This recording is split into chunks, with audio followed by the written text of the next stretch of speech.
There is an animal crossing this pan at 6:20 in the evening, and over the next 9 hours he's going to dig about 200 separate holes. In something like 190 of them, he will find nothing at all. That is not a bad night, it is not clumsiness, and it is not luck running against him. It is the business model.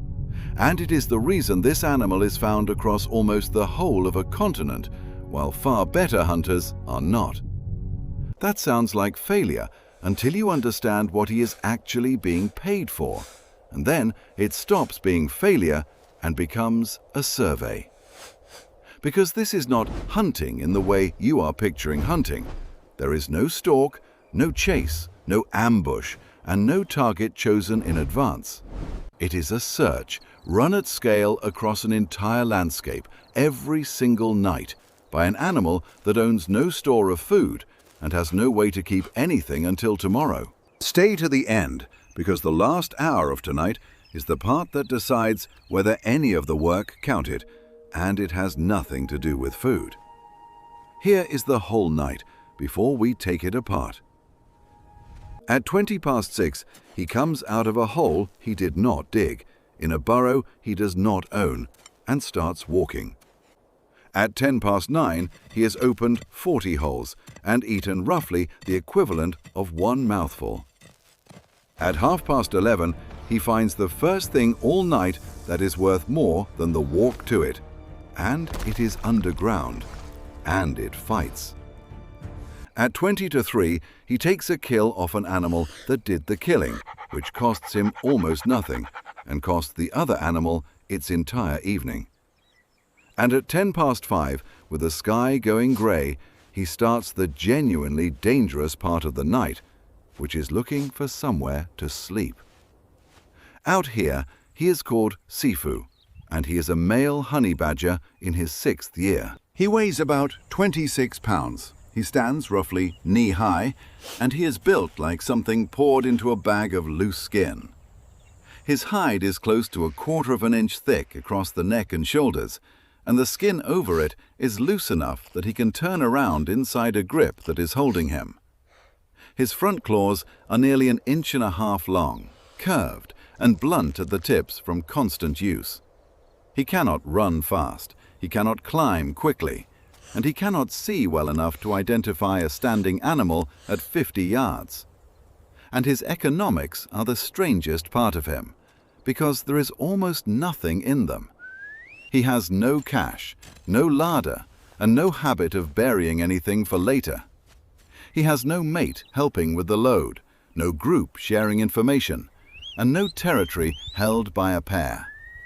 He carries no meaningful fat reserve, which means he does not run 3 good days into 1 bad one. Everything he eats tonight is settled tonight, and tomorrow starts again at 0. Now the number that shapes everything he does. A male honey badger in this part of the Kalahari works a range that can run past 200 square miles. That is not territory in the way a lion or a pair of eagles holds territory, because he does not defend it and cannot patrol it. It is simply the area he has to keep moving through in order to keep finding things, and other males move through parts of it too. He does not own a hunting ground. He owns a route, and the route is the only asset in the business. And the route exists because of one specific fact about his food. Almost everything he eats is small, and almost everything he eats is hidden. Scorpions under stones, beetle larvae in dung, gecko eggs in sand, mice in shallow tunnels, spiders in silk-lined holes. None of it is worth a stalk. None of it can be seen from a distance, and none of it stays where it was yesterday. So he cannot search a place well. He can only search a great many places quickly, which makes the nose, not the claws, the actual center of this animal. He walks with his head low and slightly to one side, sweeping the ground in a loose zigzag that covers far more width than a straight line would. He is not following a trail. He is sampling, continuously, the way a machine takes readings. What he is reading is scent, coming up through several inches of sand from something that is not moving and does not know he is there. A scorpion, 2 or 3 inches down in dry sand, is, to him, a legible object. And the moment he gets a reading, the second tool comes out, and this is where the 200 holes come from. He braces on his hind feet, drives both front claws into the ground, and works in short, violent bursts. A shallow dig takes him 20 to 40 seconds and moves a surprising volume of sand backwards between his legs. He does not dig carefully, and he does not dig politely, and he does not stop to assess. He opens the ground, checks, and either eats or walks on, and the whole transaction is over in under a minute. Now put a price on that, because the arithmetic is the entire reason this works. A failed hole costs him half a minute of effort and a small amount of energy and nothing else. He does not lose a chase. He does not lose position. He does not warn anything he was hoping to surprise. And he does not risk injury. A failed stalk by a cat is expensive because a cat spends time, cover, and surprise, and all three are finite. A failed hole costs almost nothing, which means a 10% success rate is not a problem. It is a perfectly good return. And that changes what a bad decision even means for him. A predator that specializes has to be right about which animal to commit to, because committing is the expensive part. He never commits to anything, so being wrong is not a category of event in his night. Every hole is a question, not a bet, and asking 200 cheap questions beats asking 12 expensive ones. The reason he digs so many empty holes is that empty holes are affordable. But something has to pay for all that, and what pays for it is distance.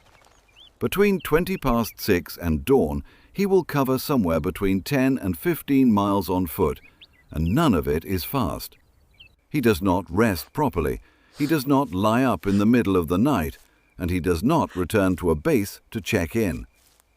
Where a specialist pays for its food in risk, he pays for his in mileage, and the bill arrives every night without exception. The 200 holes are not the cost of the night. The walking between them is. By 9:10, he has been out for nearly 3 hours, and the ledger, so far, is thin. 40 holes opened, and out of them, 2 scorpions, a handful of beetle larvae, and 1 gecko that came out of a crack in a termite mound. Total intake, perhaps 2 ounces on a body that needs closer to 1.5 pounds of food a day. Any animal that had committed a serious effort to that would now be in trouble. He has spent almost nothing, so he is not behind, and he keeps walking. And the range of things he will accept is the other half of why this works. Studies of these animals in the Kalahari have logged something close to 60 different prey species taken by a single population. Insect larvae, scorpions, solifuges, lizards, snakes, tortoises, birds, eggs, small mammals, honey, and carrion when it is available. He is not choosing between them on preference. He is taking whatever the ground offers in the order it offers it. A specialist has a menu. He has an inventory, and he takes stock of it every night. Which means his real skill is not strength, and it is not toughness. It is that he can convert almost any organism, smaller than himself, into food with the same 2 tools, a nose and a set of digging claws. A snake and a scorpion and a bird's egg have nothing in common as targets, and they are all solved by the same procedure. Find it, open the ground, take it, move on. One method, 60 answers, and no dependency on any single one of them. And that is the difference between him and every specialist on this landscape. A martial eagle needs large prey standing in the open with clear air above it, and remove any part of that, and the largest eagle in Africa is a 13-pound bird with a hooked face. A secretary bird needs something standing between its foot and solid ground, and on loose sticks it is nearly unarmed. Both of them are extraordinary at one thing, and both can be switched off by moving the problem 3 feet sideways. He is mediocre at 40 things, and there is no 3 feet sideways that turns him off. So the collapse of any one food source is not an event in his life. A drought that removes the rodents is a bad month for something that eats rodents, and an inconvenience to him. A cold snap that drives the reptiles down simply means more of the night goes into larvae and dung beetles. He does not track the abundance of a species, he tracks the abundance of anything. The generalist does not survive shocks because he is strong. He survives them because he never signed a contract with any one supplier. And you can measure how well that works by looking at a map instead of an animal. This same species, essentially unchanged, lives from the southern tip of Africa through the Sahel, across Arabia, and into India. Desert, savannah, thorn scrub, montane grassland, rainforest edge, farmland, and the outskirts of towns. Almost nothing that hunts for a living covers a spread like that, because almost everything that hunts for a living is built around a particular kind of prey in a particular kind of place. He is not adapted to the Kalahari. He is adapted to the absence of a requirement, which is the only adaptation that travels. At 11:30, the pattern breaks, and it breaks in the way it usually does. He stops on a patch of hard ground near the edge of a dry pan, works his nose across about a yard of it twice, and starts digging with a different intensity. This hole is not 20 seconds, it is nearly 6 minutes, and it goes down past his shoulders. What is at the bottom of it is a puff adder, thick as a wrist, holed up for the night, and now looking at an animal it cannot escape. And the way that goes is worth being precise about, because it is the most misunderstood thing about him. The snake bites him. It is not a story where the snake fails to bite him. He absorbs it, takes hold across the head and neck, and works with his jaws until the snake stops functioning, and then he eats most of it on the spot. His tolerance for venom is real. It is not immunity, and it is not the same thing as safety. He is not a creature that cannot be poisoned. He is a creature for which being poisoned is a cost of doing business. And that snake is worth more than the previous 5 hours combined. A large adder is somewhere between 1 and 2 pounds of protein and fat, all in one place, with no further travel required. It is the payoff the whole shape of the night is built around, and it justifies every empty hole behind him. This is what the 200 questions are actually for, because one of them is always going to be this. The empty holes are not waste.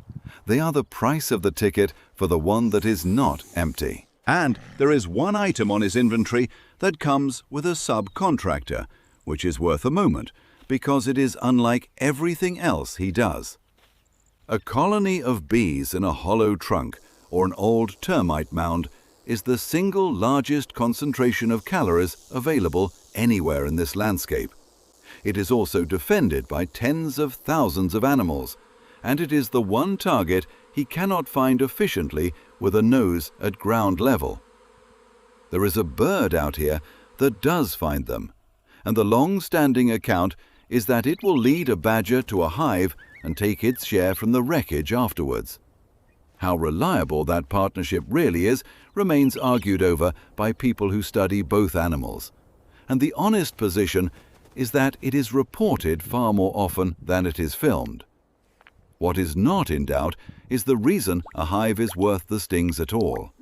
It is the only place on his route where a night's food sits in one box, already collected by somebody else. Now, the honest part, because the reputation of this animal has become a problem for understanding it.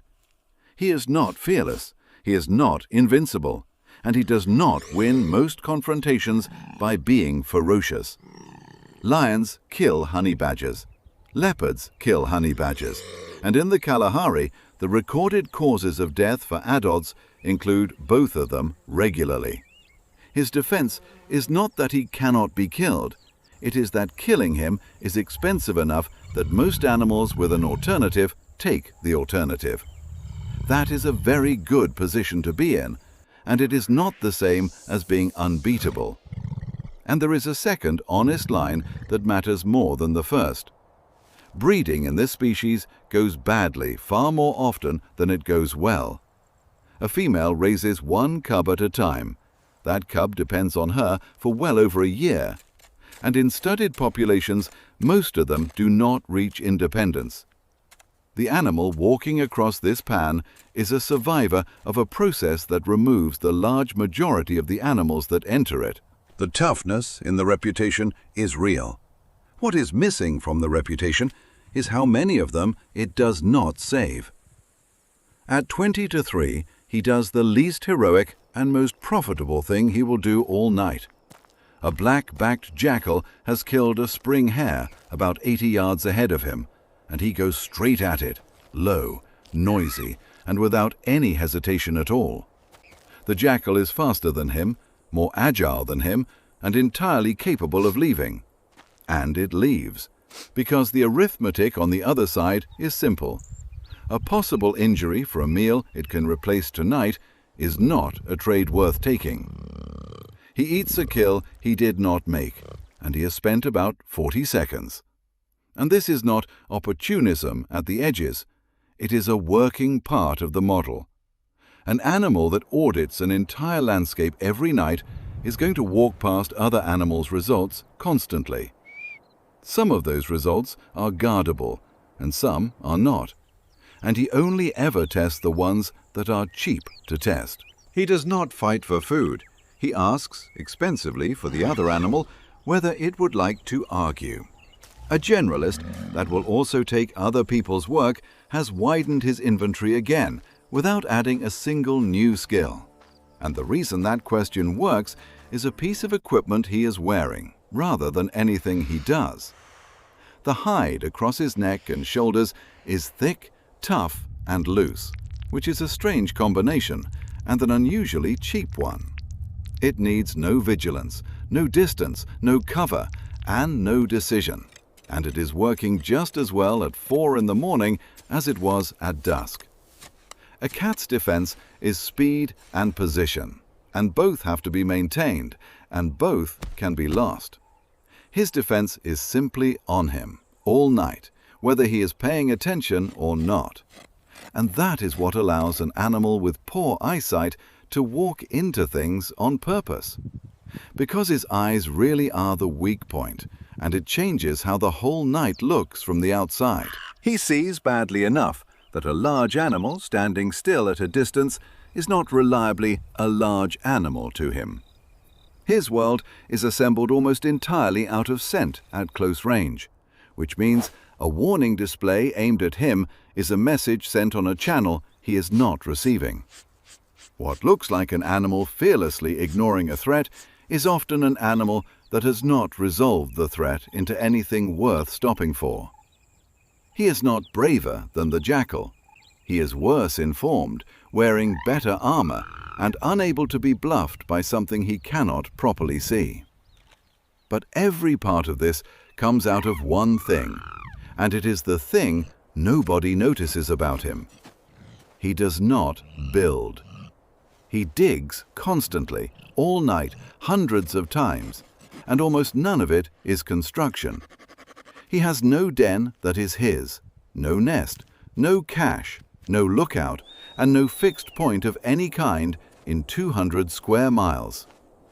There is not one object in this landscape that is the result of his labor and still standing. And that is a deliberate trait, not an oversight. And the other side of it is enormous.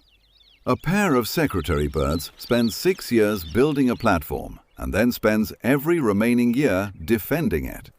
A pair of martial eagles builds a nest so valuable that losing it costs them years of breeding. Everything they own is at a known address, which means everything they own can be found, watched, timed, and eventually taken. He owns nothing at an address, so there is nothing about him that can be scheduled. That is worth stating plainly, because it inverts the usual rule out here. An animal with fixed property is an animal with a timetable, and a timetable is what gets read by whatever is patient enough to read it. He is the animal that reads other timetables, and he is unreadable himself for exactly the same reason. Nothing waits for him at a tree, because there is no tree. His security is not strength or armor. It is that he has never given anything a fixed place to wait for him. And the bill for that arrives once every night, in the last hour before the light. An animal with no den still has to be underground during the day, because a Kalahari afternoon on open sand is not survivable for something wearing that coat. So every single morning he has to find a hole, and the holes were all dug by somebody else. Aardvark burrows, porcupine burrows, ground squirrel systems, abandoned spring hare tunnels, old warrens in termite mounds. He uses dozens of them across the range.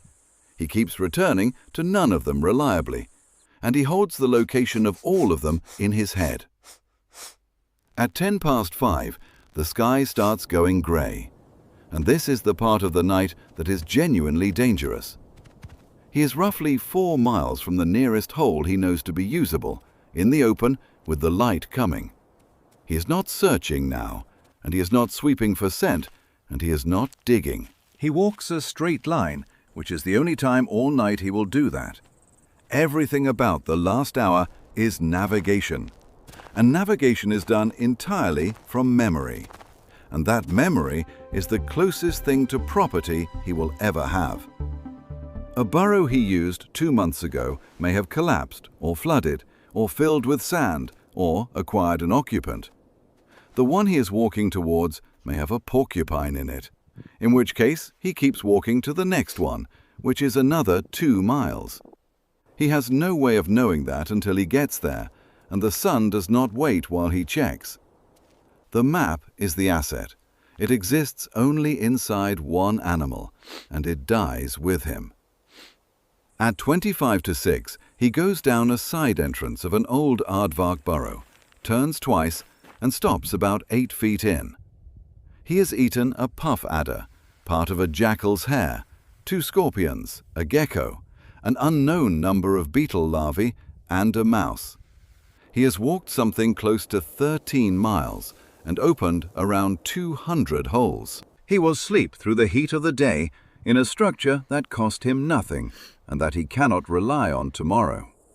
So the ledger for the night comes out like this: about 190 failed digs, which together cost him roughly 2 hours of effort and no risk whatsoever. 1 snake worth more than the first 5 hours, and 1 stolen hare worth 40 seconds. 13 miles walked, nothing built, nothing stored, nothing owned, and nothing defended. And 1 map, updated by a single night's worth of information, which is the only line in the ledger that will still matter next week. He is not a hunter having a lucky night among unlucky ones. He is a survey, run nightly, across an area the size of a city, by an animal that has deliberately given up every advantage that comes with owning a place. Everything that looks like recklessness is the low cost of asking, and everything that looks like invincibility is the price other animals pay for arguing. The eagles own a building. He owns a route. A building can be found, a route cannot. And there is one thing coming that the route cannot solve, and it arrives on a schedule. By the end of the dry season, this sand will have gone months without rain, and the top layer of it sets like a poor grade of concrete. The holes that take 20 seconds tonight will take 2 minutes then, and the shallow prey will be sitting under a lid he can barely lift.